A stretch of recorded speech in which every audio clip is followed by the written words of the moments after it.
Bismillah ar-Rahman ar-Rahim. Bonjour à tous et à tous. On va parler aujourd'hui des animés régénératifs. Un animé régénératif, c'est défini par un taux de réticulocytes, c'est-à-dire les érythrocytes jeunes supérieurs à 150.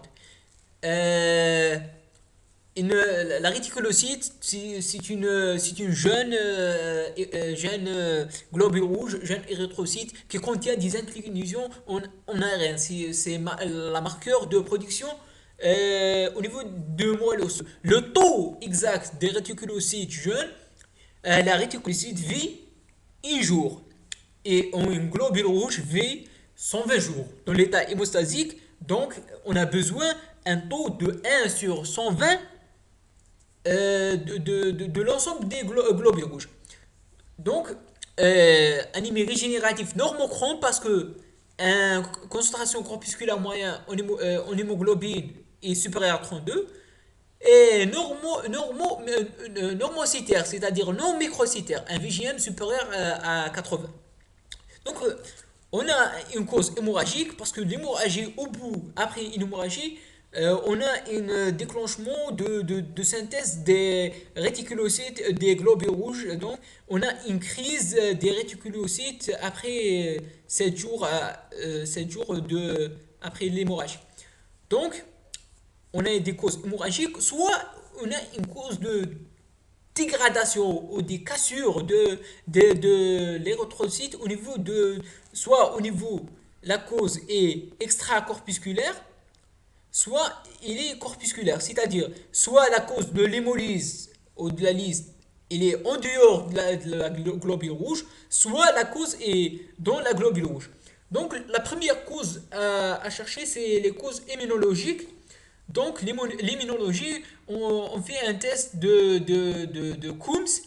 Un test de Coombs, c'est de chercher de chercher les anticorps qui sont en cause. On a une globule rouge, on a un anticorps. Donc cette réaction, on va faire un anticorps humain. Donc il va connaître cette réaction. On a marqué par un fluorescence. Donc si le test de Coombs direct est positif, on fait un test de Coombs indirect. Le test de Coombs indirect, c'est il y a d'accord, on a une réaction immunitaire, mais quel est l'anticorps en cause? Donc on a une panel de globules rouges témoins qui contient des différents antigènes et on mélange avec le sérum humain. S'il y a par exemple ici une réaction, donc s'il y a donc il y a une réaction, donc on a connu le type de l'anticorps qui est en cause. Donc, il y a donc aussi plusieurs autres causes d'une anémie hémolytique extracorpusculaire. On cite par exemple les causes toxiques de venin de serpent, etc. Une notion très importante en cas de fièvre.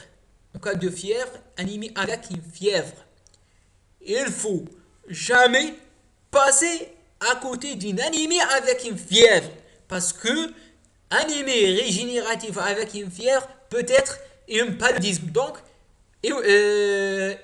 gouttipes pour la paludisme ou l'hémoculture pour les bactéries. Donc, anémie avec fièvre, c'est une paludisme ou cause bactérienne jusqu'à preuve de contraire. Ou bien aussi, cause mécanique, parce que chez certains patients qui ont une valve cardiaque, il y a une lise et dégradation de ces globules rouges.